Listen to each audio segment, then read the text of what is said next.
There are moments in life that cannot be explained by logic, when a passing glance makes us pause, when a silence between two people resonates like a memory never lived.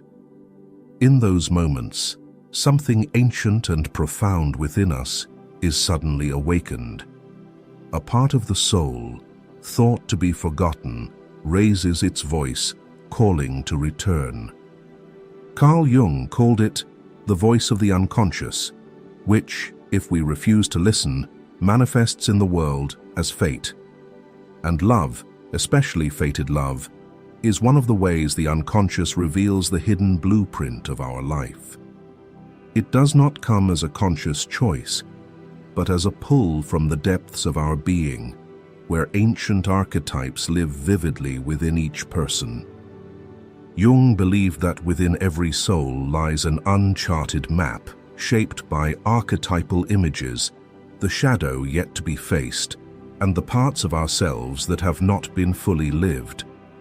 When we are drawn to someone intensely, without reason, without escape, it is not merely romance. It is the call of the self, the whole self, beckoning us to embark on a journey of return. When fate calls, it does not speak in words. It whispers through vibrations, through a gaze both strange and familiar, through the feeling of having loved that person long before, though only just met. And when it calls through love, no fear, distance, or obstacle can prevent it from taking form, for it is an invitation from the very depths of the soul. Number 1. The collective unconscious and inexplicable attraction. There are times when we meet someone and immediately feel as if our soul has known them forever. No rational explanation exists for this feeling, based neither on appearance, circumstances, nor reason. Instead, it is a profound attraction that transcends what can be named. Carl Jung called this archetypal attraction, a pull from the depths of the psyche, where it is no longer you and I, but two inner symbols recognizing each other in an ancient language we have forgotten how to translate. This can only be understood through a key concept in Jung's analytical psychology, the collective unconscious. The collective unconscious is not personal memories or individual experiences. It is the deepest layer of the human psyche, where archetypes reside, universal symbolic images shared by all humanity. These archetypes are not born from personal experience, but are a spiritual inheritance, passed down from ancestors, from countless generations who lived, loved, suffered, and rose before us. In his work, The Archetypes and the Collective Unconscious, Jung wrote, "The collective unconscious appears to consist of mythological motifs or primordial images. It is the inherited part of the psyche, a pre-existing form that seems to be part of the structure of the psyche itself. From this mystical space, the inexplicable attractions between two people arise. When we feel someone awakens something within us, a sense of closeness, familiarity, or even sacredness, it is not merely a chemical reaction. It is the stirring of an archetype within, seeking to be lived, recognized, and integrated. That person may suddenly evoke the image of the ideal mother, the unformed hero, or the inner wanderer. But most often, in the context of love, it is the awakening of anima and animus, the archetypal images of the feminine in a man and the masculine in a woman. When a man meets a woman and feels as if he has known her from a past life, it may be because his anima resonates with her, not as she truly is, but as she symbolizes the feminine soul long hidden within him. Similarly, a woman may see in a man the embodiment of her animus, the ideal of strength, intellect, or protection. Jung emphasized this in Ion. The anima is a factor of utmost importance in the psychology of a man. She is his soul, as the animus is the inner man in woman. This suggests that behind every fated love lies a journey toward harmony with the missing part of our being. A striking example is the complex relationship between Carl Jung and his patient and later collaborator Tony Wolff. Their relationship, though intricate and not easily accepted by societal norms, vividly reflected the process of confronting and working with the anima-animus archetype in reality. Tony was not only the woman Jung loved, but also a living embodiment of the feminine within him, helping him explore deeper layers of spirituality, intellect, and mystery in his soul. It was no coincidence that Jung called her the embodiment of the Sophia archetype, the divine wisdom of the cosmos. This attraction is not always serene. On the contrary, fated loves often come with paradoxes, conflicts, and even pain. But this is not a sign of error, rather an indication that an archetype is at work in the psyche, demanding transformation and growth. In Psychological Types, Jung wrote, "The meeting of two personalities is like the contact of two chemical substances. If there is any reaction, both are transformed." When an archetype is awakened through a relationship, it requires us to look within, to move beyond the masks we wear, to face our shadow, and to embark on the journey of individuation. This also explains why many feel they love the wrong person, yet cannot let go. They are not loving the other as a mere individual, but the archetype that person represents. The issue arises when we fail to recognize we are engaging with a symbol and begin expecting the other to live up to that archetype. This is the phenomenon of projection, the casting of our inner world onto an external figure. Jung warned, "Projections change the world into the replica of one's unknown face." When love is clouded by projection, we no longer see the other for who they are, only the unrecognized parts of our unconscious. However, when two people are aware of this, when they not only love each other, but are willing to look within themselves through one another, then that love becomes a sacred ritual of transformation.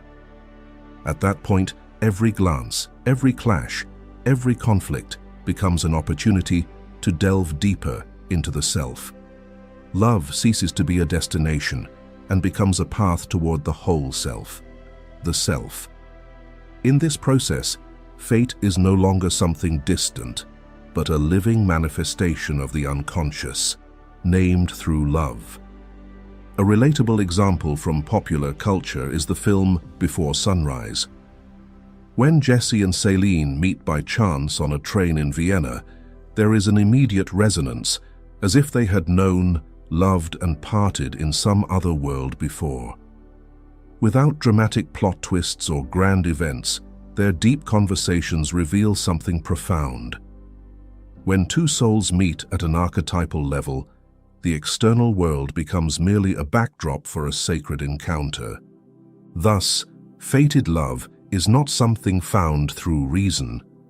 It does not arise from the rational, but from the depths of the psyche, where the self seeks completion through resonance with a living symbol. When this happens, reason is no longer the driver, but merely a witness. That love is never just about the other person, but about the unawakened part of ourselves, yearning to be lived. Number 2, love as a mirror, anima, animus, and reflection. And then, after all the stirrings from the depths of the collective unconscious, when an archetype within us is awakened by the living presence of someone in the world, we begin to step into a realm of emotions both strange and profoundly familiar. there is a different kind of connection, not only from the ancient symbols of humanity, but from a deeper architecture within each individual, anima and animus. If the collective unconscious is the shared foundation, then anima and animus are the personalized versions of these archetypes, and they live within each of us, regardless of gender. Carl Jung defined the anima as the archetypal image of the feminine in a man's soul, and the animus as the archetypal image of the masculine within a woman's unconscious. These are not societal traits, nor merely softness or strength as defined by gender. They are opposing spiritual energies within each of us, the invisible yet vibrant other gender, formed from myth, inherited memory, and individual and collective psychological experiences. In Aeon, Researches into the Phenomenology of the Self, Jung wrote, "The animus corresponds to the paternal logos, just as the anima corresponds to the maternal eros. The animus draws his power from the spiritual realm, the anima hers from the realm of feeling." The presence of anima and animus often goes unnoticed in daily life, but in a fateful moment, when we meet someone, inexplicably, we feel as though we have been waiting for them our entire life. This is when the inner image and the real person align, or at least resonate strongly enough to trigger a profound psychological reaction. We are not merely attracted to them. We are drawn into them as if they were a lost part of ourselves. Yet, contrary to the myth of the other half, or soulmate love, Jung argued that this is not about completing each other, but about a process of projection and self-discovery. When the anima or animus remains unacknowledged, it often manifests through projection. The other person becomes a screen onto which we cast everything our soul craves: refinement, understanding, wisdom, strength, tenderness, salvation. Jung warned in Psychological Aspects of the Anima and Animus, whenever we make a moral judgment about someone else or project our emotional responses onto them, we may be confronting a projection of our anima or animus. We think we are loving that person, but in truth, we are loving an image yet to be lived within ourselves, which they have unwittingly activated. A common example is the feeling of love at first sight, a state of enchantment, mystical and seemingly irrational. This does not necessarily mean delusion. On the contrary, Jung saw it as a sign that an archetype has been stirred. However, if we fail to recognize that we are projecting, we risk losing clarity, imposing unrealistic expectations on the other, and feeling disappointment when they cannot embody the anima or animus within us. This is why many relationships that begin as fated end in ruin, because we loved the symbol, not the actual person. Yet when we become aware of this mechanism, anima and animus cease to be forces of illusion and become bridges to the unlived parts of our being. The other person is no longer merely the object of our love, but a mirror reflecting the parts of our soul we need to recognize, embrace, and integrate. In Man and His Symbols, Jung wrote, "The anima and animus are two archetypes that are extraordinarily important for the psychic balance of the individual. They are bridges to the deeper layers of the self. This is why true love, fated love, is often more symbolic and transformative than romantic. We are not merely attracted, we are shaken, as if our soul is undergoing a rebirth. The other person may awaken in us the tenderness we suppressed, the creative desire we forgot, or the deep wounds we never dared face. They are a catalyst, sometimes sweet, sometimes brutal, for us to meet ourselves through another's form. A striking example in literature is the relationship between Dante and Beatrice in the Divine Comedy. Dante loved Beatrice as one loves an angel, but Beatrice was not merely a woman, she was a symbol of the ideal anima, guiding him through hell, purification, and toward paradise. That love was not about possession, but about transforming the soul. She was not merely a lover, she was a spiritual beacon. Ironically, such loves often come with strange paradoxes. The other person may enter our life at the wrong time, in the wrong circumstances, or even against all norms. Yet the attraction persists, intense and inexplicable. This is because the encounter is not orchestrated by the ego, but by the self, the deepest center of the soul, where fate resides. Jung once said, "The self is not only the center, but also the whole circumference, which embraces both conscious and unconscious." It is the center of this totality, just as the ego is the center of consciousness. When love awakens the self, it is no longer a choice, it is an undeniable call. But the truth is, the other person is not the answer. They are the question. They make us look at ourselves again, challenge our assumptions, and begin the true journey of individuation. Not to complete each other, but for each to become whole within themselves. And if both are aware, both committed to walking this path, that love is not merely a relationship, but an inner ritual, where each soul learns to embrace its shadow, live in its light, and transcend illusions to find its true essence. Number 3, synchronicity, the sign of fate.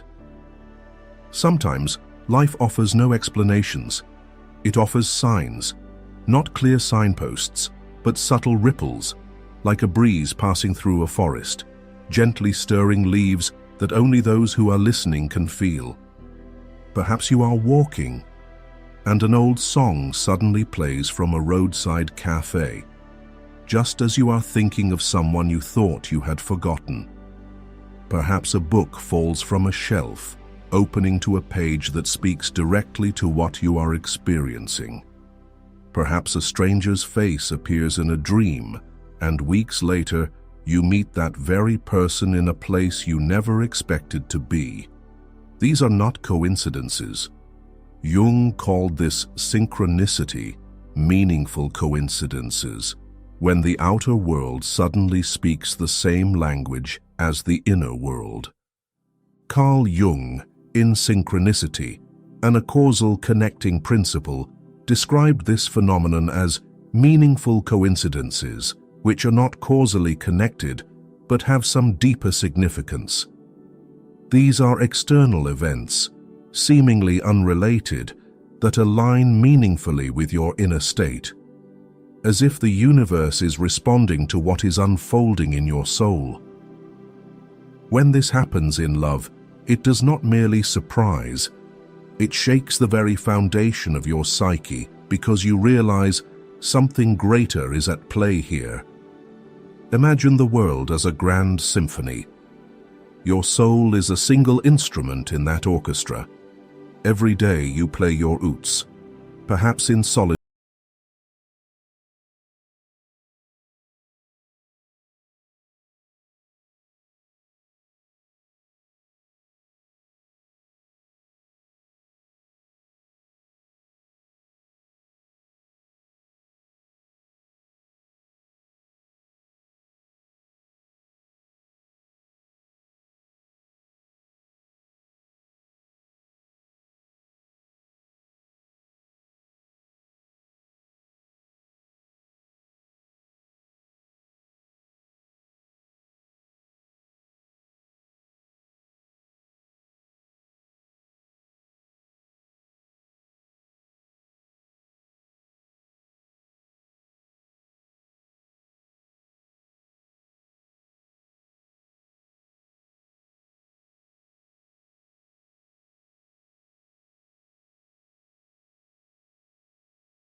through the forest of fate. When you meet someone and feel not that you are meeting them for the first time, but encountering them again after some invisible distance, you are likely living in a moment of synchronicity. It is as if your soul called them long ago, and life merely arranged for the reunion to take form. In Memories, Dreams, Reflections, Jung wrote, "It is as if a part of the soul had always known and waited for this meeting.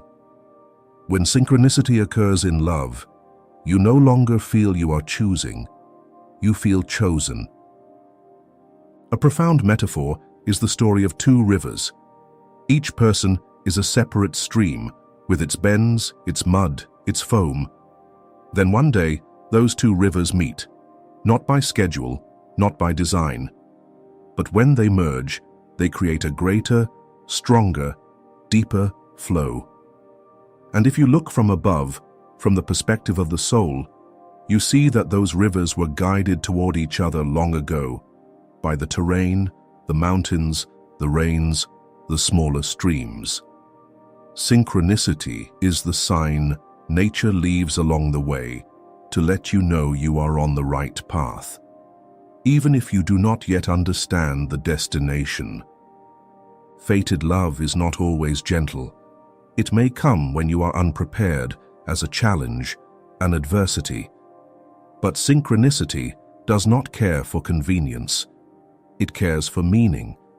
You may be standing at a crossroads, confused, directionless, and a line of poetry, a scene from a film, or even a sudden rain awakens in you a memory of that person. In that moment, you do not need to analyze, you only need to feel. For as Jung said, the unconscious reveals its intentions through events that seem outwardly insignificant, yet resonate inwardly with great force. If the collective unconscious is the shared map of humanity, synchronicity is the personal signal the universe sends you. It is how the outer world aligns with the inner, not through reason, but through symbols, intuition, and a deep sense of the right time, the right place, the right person. When love blooms in that space, it is not merely a relationship between two individuals. It is confirmation that your soul is on the right path. And sometimes, all it takes is a small sign, a song playing at the perfect moment, a quiet touch of hands, a glance that makes you forget time itself, to know you are not alone in this journey. Someone, or something, is walking with you in silence. You do not need to be certain of what is happening. You only need to trust that this has already been written inside your soul. All you are doing now is remembering. What about you? Have you ever experienced a strange coincidence that made you believe this cannot be random? Share your story below. Perhaps you will be the mirror that awakens someone else's soul. Number 4. Individuation through love, the journey to the self. We often think that fateful signs, the moments of synchronicity, are the end, the destination after a long wait. But in truth, they are only the first door gently opening. For after the encounter, after the strange coincidences lead us to someone or something, a deeper journey begins. It is the journey back to ourselves. Jung called this process individuation, a long, sometimes painful, but always necessary path if we are to live an authentic life. Fated love, the kind sparked from the depths of the unconscious, does not come to keep us safe in someone's arms. It comes to stir the parts of us that have been asleep, to pull us from the familiar light and into the uncharted darkness we have never dared to touch. The other person is not just a lover, they are a mirror, reflecting our fears, desires, wounds, and unlived potential. Jung wrote in The Relations Between the Ego and the Unconscious, The meeting of two personalities is like the contact of two chemical substances. If there is any reaction, both are transformed. True love is not a place to escape ourselves, but a place where we can no longer hide anything. Individuation is the process by which a person gradually integrates the fragmented parts of their soul, reason and emotion, light and shadow, the ego, and the deepest self. Fated love, when it truly touches us, is often a powerful catalyst for this process. Not because the other person is perfect or saves us, but because they force us to confront ourselves in a way we cannot avoid. You may have thought yourself strong until they leave and reveal an emptiness you cannot fill. You may have thought yourself numb until their glance makes you weep for no reason. Such moments are not random. They are signals that your true self is beginning to speak. In psychological types, Jung emphasized, individuation means becoming an individual, and insofar as individuality embraces our innermost, last, and incomparable uniqueness, it also implies becoming one's self. This means individuation is not about becoming a perfect version of a person, but about becoming yourself, whole, complete, and no longer separated from your essence. But you cannot do this alone. You need a living reflection, someone who awakens the parts of you yet to be fully lived. And love, with all its contradictions, conflicts, passion, and pain, is often that vehicle. Many believe love is about finding someone who makes us happy. But for Jung, great love does not make you comfortable. It transforms you. It strips away the mask you have worn too long to be accepted by society and brings you into dialogue with the shadow, the parts of yourself you have denied, hidden, or suppressed in the unconscious. When we dare to face our shadow in a relationship, we begin to reunite with the lost parts of our soul. Jung wrote in Ion, "The shadow is a moral problem that challenges the whole ego personality, for no one can become conscious of the shadow without considerable moral effort. We do not love the other because they complete us. We love them because something in them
romantic tale.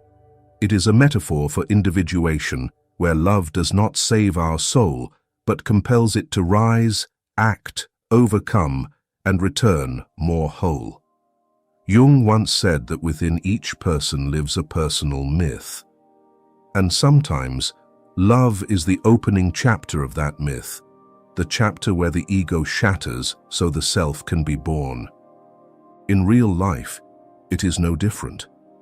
The person you cannot stop thinking about, the one who hurts you most deeply, the one whose mere glance melts every defense, they do not come to complete a romantic story. They come to initiate an inner journey you can no longer postpone. Individuation through love is not about idealizing a relationship. It is awakened through authentic interaction, where both people traverse each other's light and shadow. They help each other see what has never been seen. And if both are brave enough not to flee, awake enough not to project, then that love becomes the deepest crucible of the soul's transformation. It is no longer, I love you or you love me, but you help me meet myself, and I help you become you. In Memories, Dreams, Reflections, Jung wrote, "Only what is oneself has the power to heal." True love does not come to find someone to mend us. It comes to help us realize that we alone can heal ourselves. And that journey begins by seeing our essence through another's eyes. Number 5. The ego's resistance and the role of pain. But individuation is not a path strewn with roses. After the moment of awakening, after the soul is stirred by love and begins its journey back to itself, the first thing we encounter is not light, but resistance. The ego, the familiar identity we've built over the years to survive, to control, to be accepted, does not easily yield to change. It resists, defends, doubts, and denies. And paradoxically, the moment we touch destined love, something that seems noble and miraculous, is also when the first wave of inner crisis begins.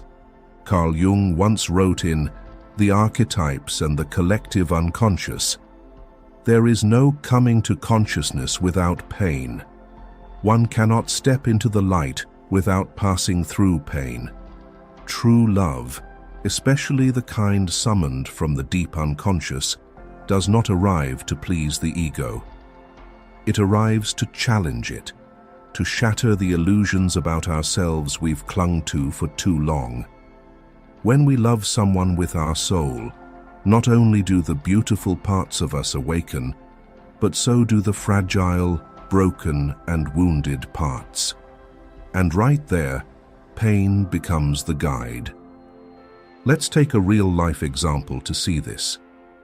A woman enters a relationship with a man who feels strangely familiar, from the way he looks at her, the way he speaks. Even his silence stirs something deep within her. She's never felt such a connection before. But soon after, she becomes anxious, afraid of losing him, easily triggered. She uncovers long-buried feelings from childhood that she thought were forgotten. The feeling of being abandoned, hurt, and made invisible. She starts to change, reacting in ways she never did with anyone else. Not because he is bad, but because he has unknowingly touched an old wound that was never healed. Her ego begins to fight back. It wants to retreat, to save face, to control the situation, to avoid further hurt. But if she has the courage not to run, to stay with the pain, to observe it and converse with it, then this love becomes a mirror reflecting the lost pieces of her soul. Jung called this a necessary process if one wishes to enter the deepest wholeness of being, the self. In Psychological Types, he wrote, "The ego resists the unconscious, and it is precisely this resistance which makes self-knowledge so difficult. No one wants to hurt. But pain is where the soul is trying to tell us something. When people suffer in love, many believe this relationship must be broken. But according to Jung, the problem is not the relationship. It is the ego, unready to let go of outdated notions of the self. The relationship merely exposes the cracks that already existed in the psyche. Destined love, if it holds power, draws what has been buried into the light. And light, as Jung said, is not only something we need, it is something we must struggle to endure." In both clinical experience and his personal life, Jung often emphasized that inner crises, Those breakdowns within seemingly perfect relationships are in fact breakthroughs from the depths of the soul. In Modern Man in Search of a Soul, he wrote, "Only the wounded physician heals." In other words, only those who dare to pass through their wounds can truly grow and heal. Pain in love is not a sign of failure. It is a sacred summons, a signal that the soul is trying to reunite with the self. When we hurt, we are not falling apart. We are beginning to feel ourselves again, in the truest sense. And this is the starting point for any path of individuation. We cannot step into wholeness without knowing what it means to be broken. We cannot fully live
me. He wrote, "The experience of the self is always a defeat for the ego."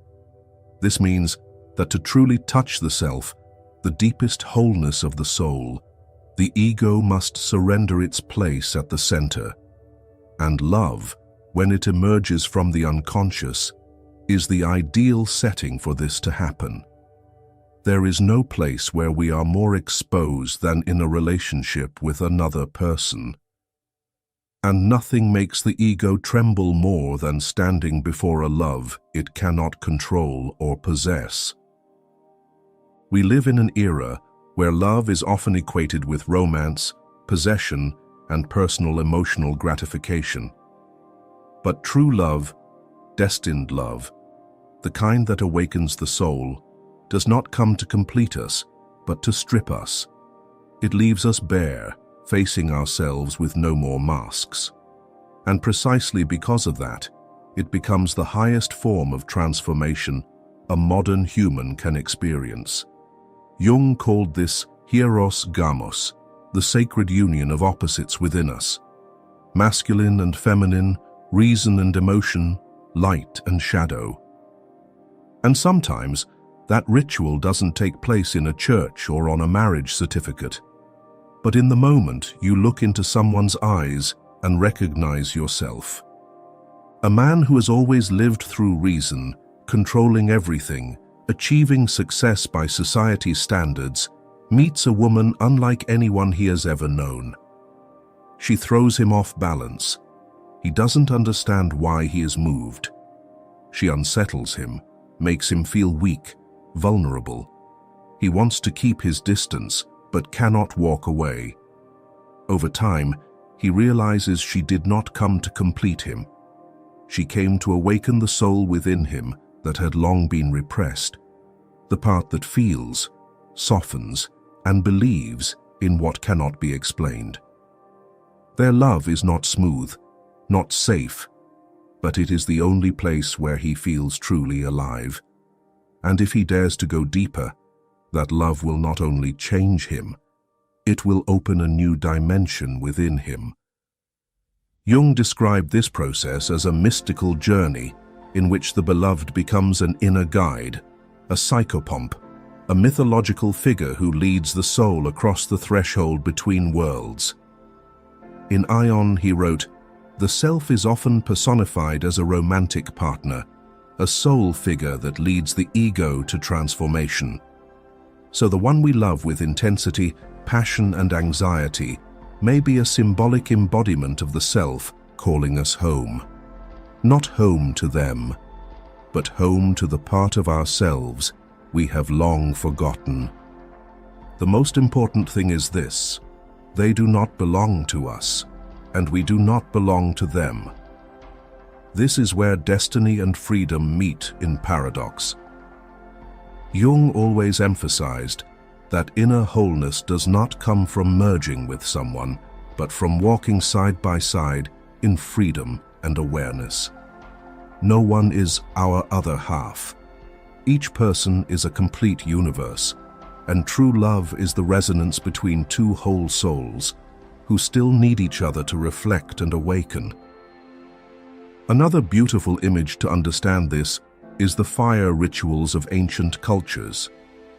People did not step into the fire to be warmed. They stepped in to be burned and reborn. In the same way, destined love does not arrive to heal us instantly, but to reveal what still needs healing. The vulnerability, resistance, friction, and even the fear of loss are all sacred parts of that ritual. When we stay with that love, without trying to possess it, without needing to explain it, but simply being present, feeling, and willing to transform, the rite of individuation begins to unfold. In Memories, Dreams, Reflections, Jung shared, "The privilege of a lifetime is to become who you truly are. And deep love is the rare privilege that can bring us to that place. Because no mirror is more honest than the one we love, the one we cannot deceive for long, the one who shows us who we are, even the parts we don't want to see.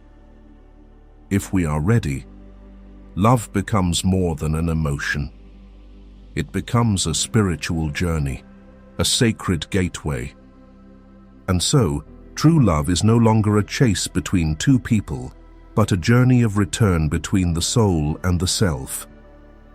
It is where the ego learns to melt, the shadow is invited into the light, the unconscious finds a living symbol, and the self, the deep wholeness, begins to speak. Destined love is not a promise of forever, but a call toward what cannot be refused, where all that is temporary is burned away to make space for the truth within us. That love may arrive late. It may pass through unfinished detours, fierce resistance, and years of being lost. But if it is born from the depths of the soul, if it carries the imprint of the unconscious and the voice of destiny, it cannot lose its way. Jung once said in Letters, "What is truly destined for you will return to you, even if you let it go." Therefore, when destiny calls, and love is that call, no circumstance, fear, or distance is great enough to stop it from becoming real. That love will not come the way we expect. It will come the way we were born to meet it. And when it arrives, may we be brave enough to receive it, quiet enough to hear it, and honest enough to let ourselves be transformed from within. If something you just read stirred something in you, maybe a memory, a pain, or a longing not yet named, then click subscribe. This is not just a space for stories, but a space for you to keep walking your path home, step by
The meeting of two personalities is like the contact of two chemical substances.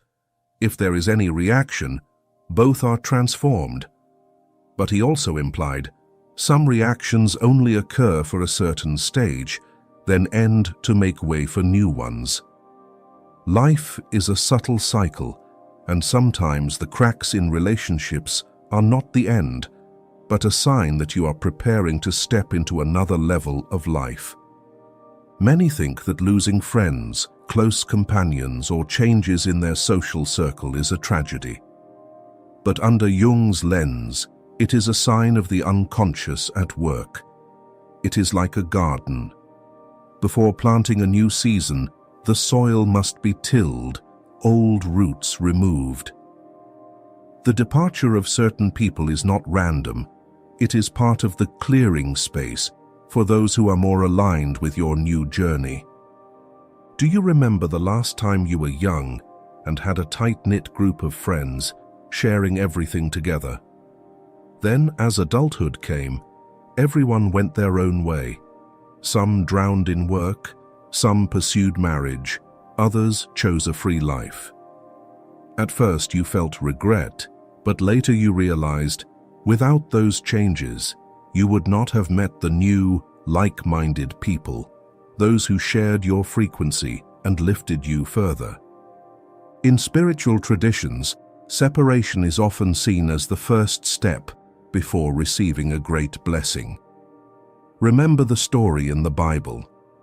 Abraham was called out of his homeland, away from his old circle, to step into the new land God had promised.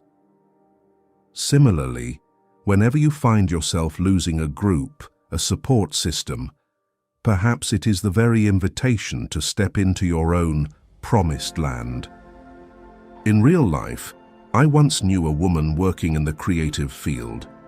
For years, she had a group of close friends who went to bars, traveled, and gathered almost every week. She believed that circle would be with her forever. But one day, she began feeling no interest in those hangouts anymore. She chose to stay home, read books, and take a course she had long delayed. Unexpectedly, as distance grew, she lost some of her closest friends.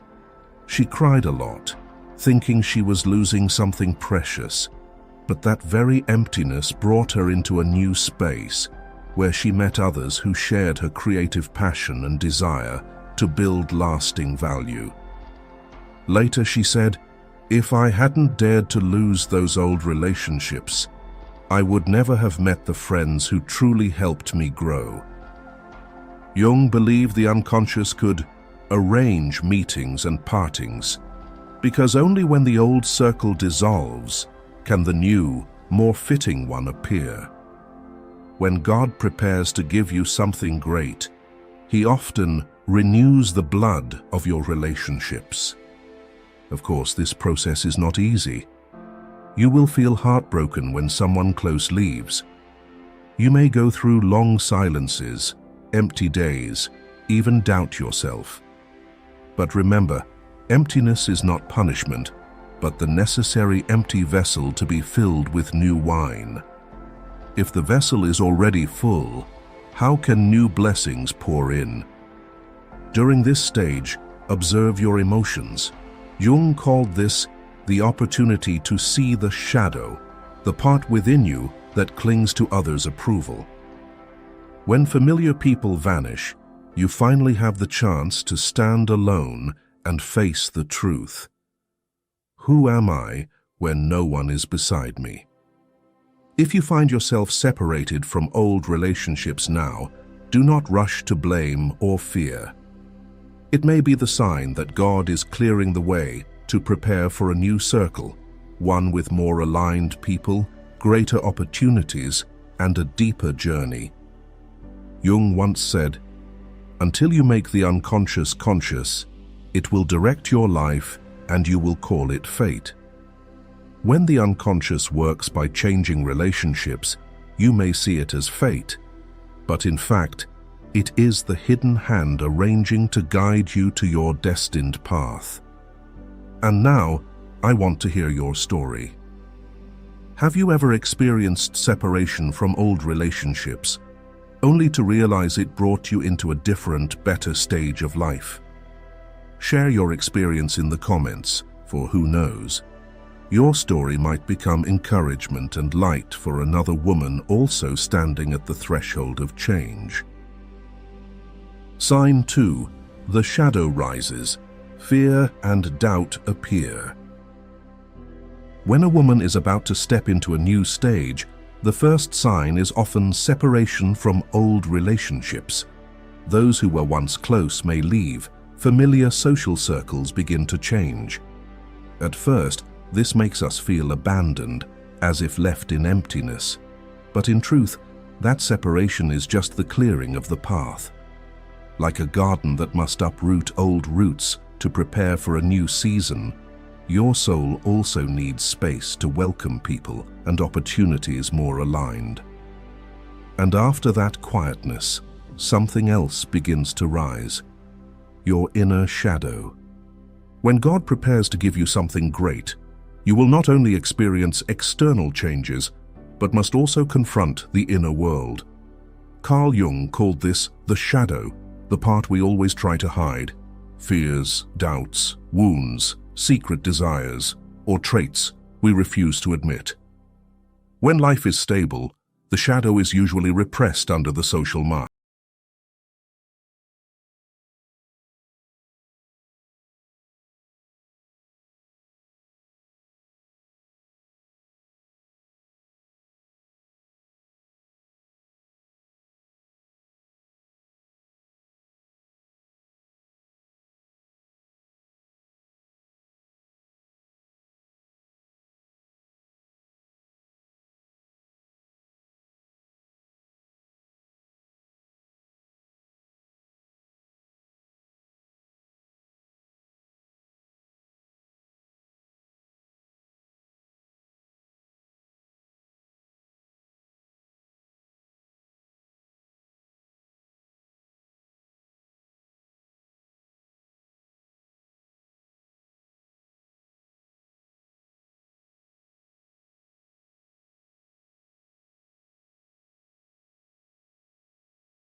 And name your fear. Write it down. What am I afraid of? What am I doubting? By naming it, you bring the darkness into awareness. Next, accept rather than resist. Jung once said, "We cannot change anything until we accept it." Condemnation does not liberate, it oppresses. By accepting fear as part of you, it loses its power. Seek a trusted companion, a friend, a mentor, or a guide who can be a light for you. And finally, remember that darkness always has an expiry.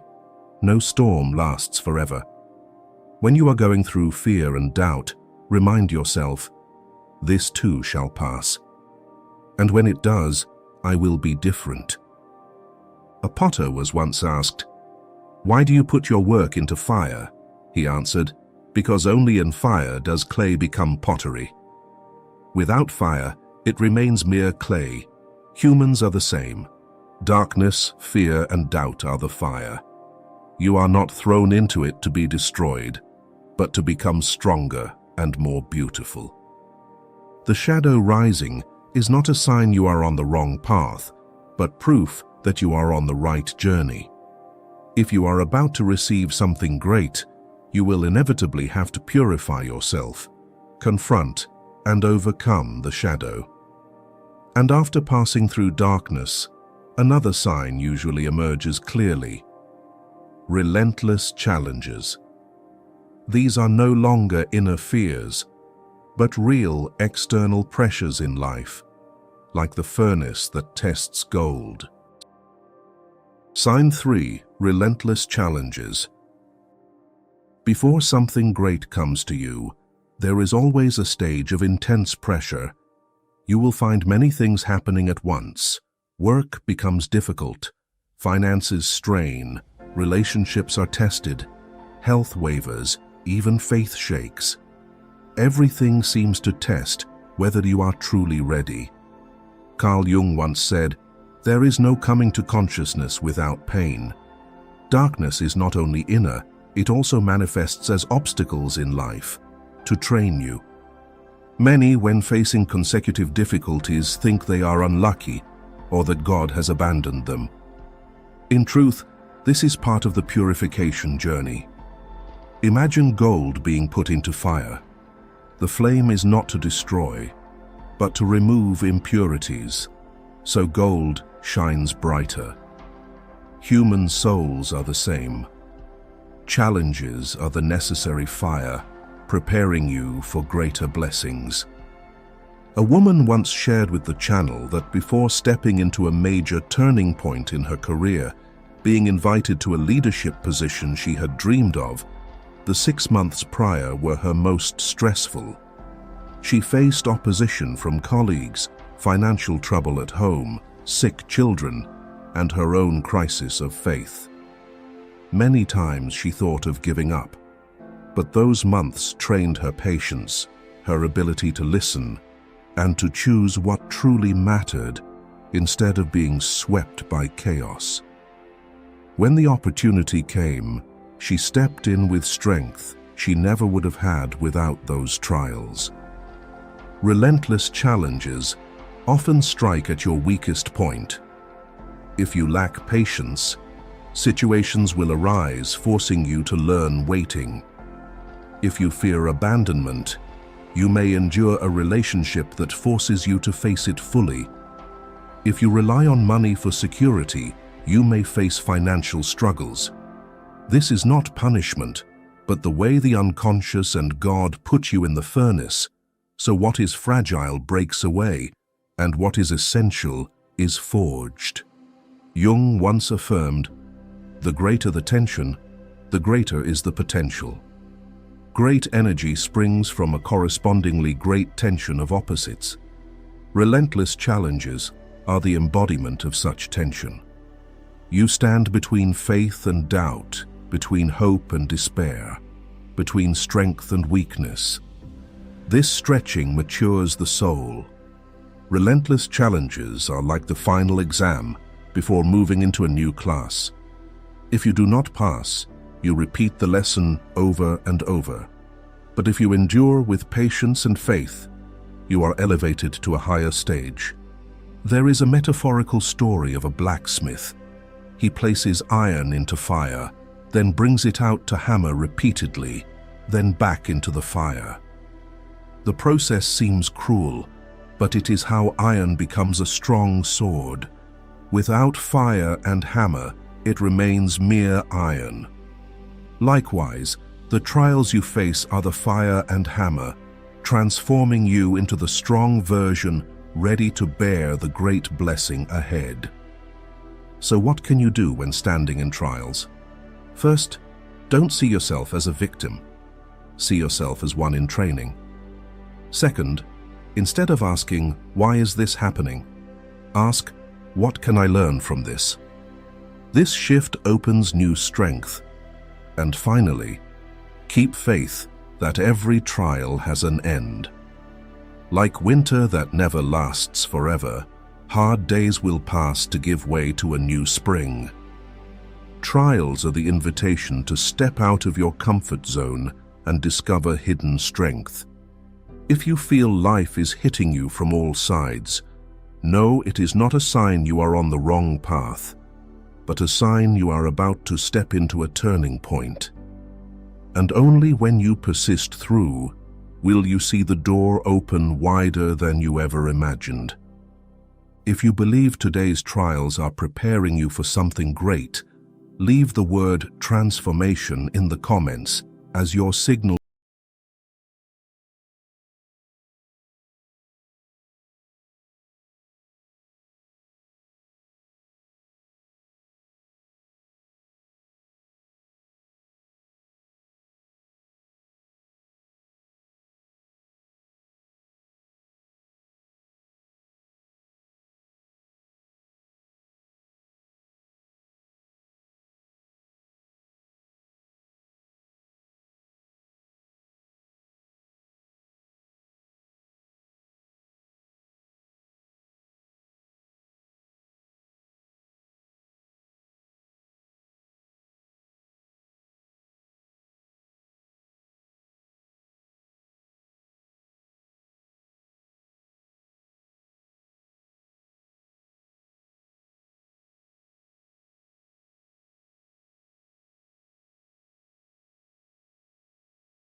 Trees rest to burst forth in spring.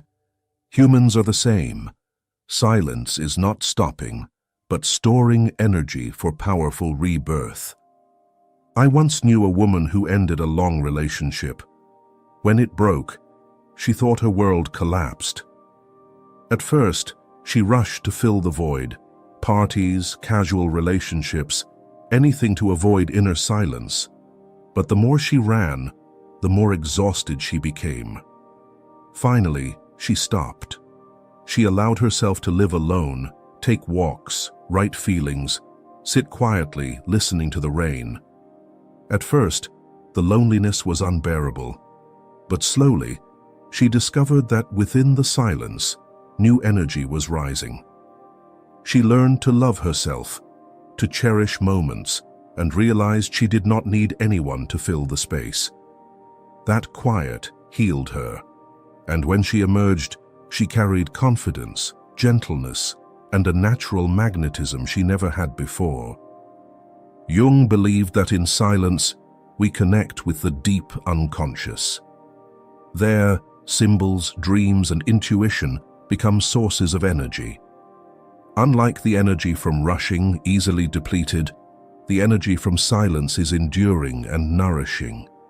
When you choose not to be noisy, energy gathers within, like an underground stream preparing to erupt as a fountain. Silence also lets you discern what truly matters. Amid life's noise, everything feels urgent. But when you pause, you see some things can be let go.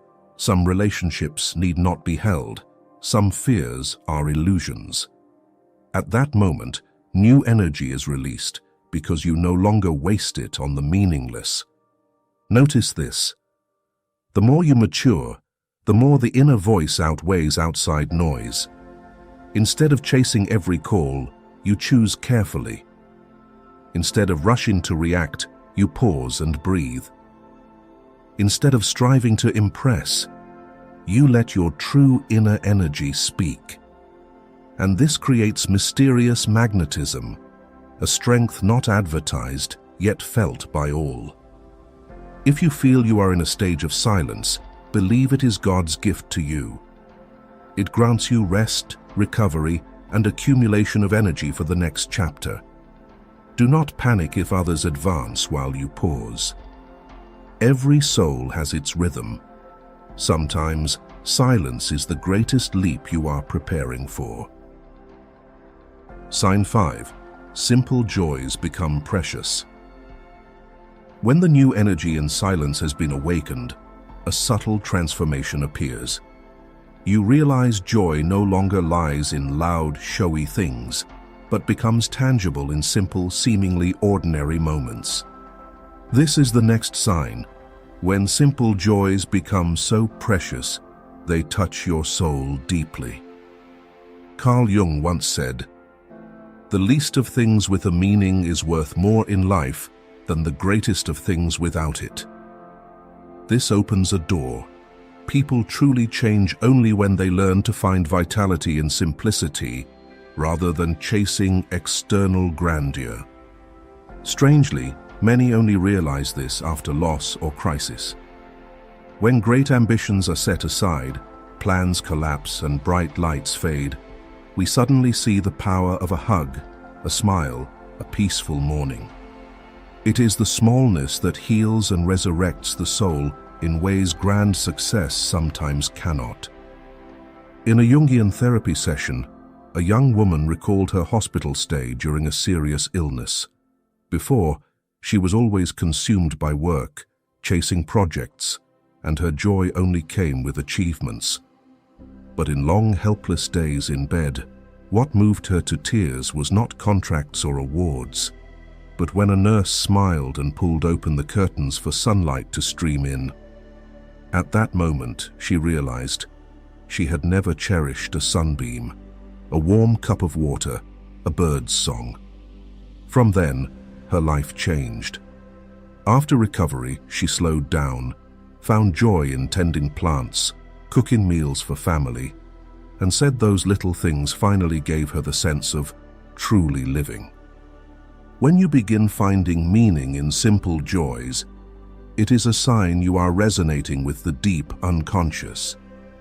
The unconscious does not speak through external achievements, but through resonance with subtle symbols and daily experiences. A loving gaze may evoke the feeling of being seen, being acknowledged, something we longed for since childhood. A quiet morning may remind us of primal safety in a mother's womb. Those seemingly small details are doors leading us back to the true self. Simple joy also redefines happiness. Instead of placing happiness in distant achievements, a big house, a luxury trip, a social status, we learn to let happiness exist here and now. Happiness is no longer a destination, but a state of being. This reduces anxiety, lack, comparison, because we realize what we need to live fully we already have. Interestingly, when you cherish simple joys, your energy changes. Others sense your serenity and are naturally drawn to you. You don't need to strain to be attractive. People want to be near because you have what they lack: fullness. The Bible also reminds, "Whoever is faithful in little will also be faithful in much." When you cherish small joys, you are also training your soul to receive the greater blessing God is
and a stranger says words as if they knew exactly what you needed to hear. I once knew a woman about to give up her dream of writing a book, thinking no one cared. While clearing her drafts, she suddenly received an email from an old friend saying, "I still remember the short piece you once sent me. It helped me through a hard time reading that." She burst into tears, as if God himself had said, "Don't give up." That small nudge kept her writing, and later, her book touched thousands of hearts. Synchronicity doesn't only come through words, but also encounters. You may be hesitant, then suddenly meet someone who shares just the experience you needed. Someone once said, "The teacher appears when the student is ready." When your soul opens, guides arrive, sometimes briefly, sometimes walking with you a long way. By learning to listen, you'll find daily life full of hints, repeating numbers, a book falling at the right time, a friend calling exactly when you think of them. Ignore it, and it's just a coincidence. But if you open up, you'll see it as messages affirming you're on the right path. I remember another story of a young woman about to leave a painful relationship. Inside, she was torn. Stay with the familiar or leave for freedom. One morning, sitting quietly in church, a hymn arose with the words, "Walk on, do not fear, I am with you." Her heart trembled, and she knew it was her answer. From that day, she had courage to leave and begin a new journey. Synchronicity is not only a sign, but reassurance. In times of transition, people are fragile, doubting, "Am I wrong? Am I imagining this?" At those moments, strange events appear to calm. You're on the right path. Keep going. An easy metaphor is a compass. Lost in the forest, a small compass helps guide direction. Synchronicity is the spiritual compass God gives you. It doesn't show the whole map, but reveals the next step. The key is to recognize it. If your mind is too noisy, you'll miss it. If your heart is too skeptical, you'll dismiss it as chance. But if you live in silence, appreciating small joys as in the previous section, you'll easily perceive the subtle language of synchronicity. And often, when you receive such signals, the journey gradually becomes clearer. No longer just vague feelings, but concrete events affirming that you are resonating with a greater order. That is why many call synchronicity the sign of God. If you are experiencing strange coincidences, don't dismiss them. Record them, reflect, and ask, what is the message here? What in me is being affirmed? See them as the silent conversation between you and the unseen guide. Because in truth, synchronicity is not just an event, it is a relationship. It shows you are not alone, that a greater will is guiding you step by step.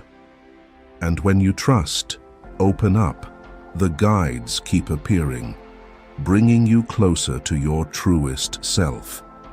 That is when you realize everything that happens has meaning, all forming the tapestry of destiny made just for you.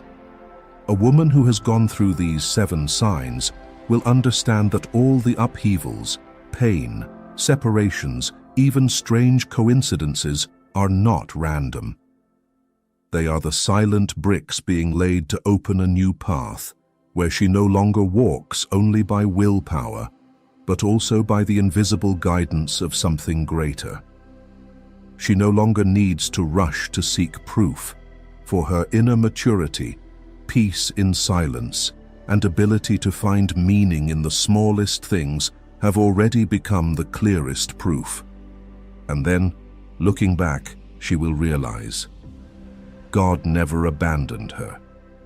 He was silently preparing, clearing, and giving signs so her soul could be strong enough to receive a gift she had never dared imagine before. If you are also going through these signs, See it not as an ending, but as the beginning of a new journey, the journey of growth, healing, and deep transformation. If this video touched you, share it with other women who need to hear this. And don't forget to subscribe so you don't miss the next journeys. Because who knows, perhaps you are the very one being prepared for the great thing about to come.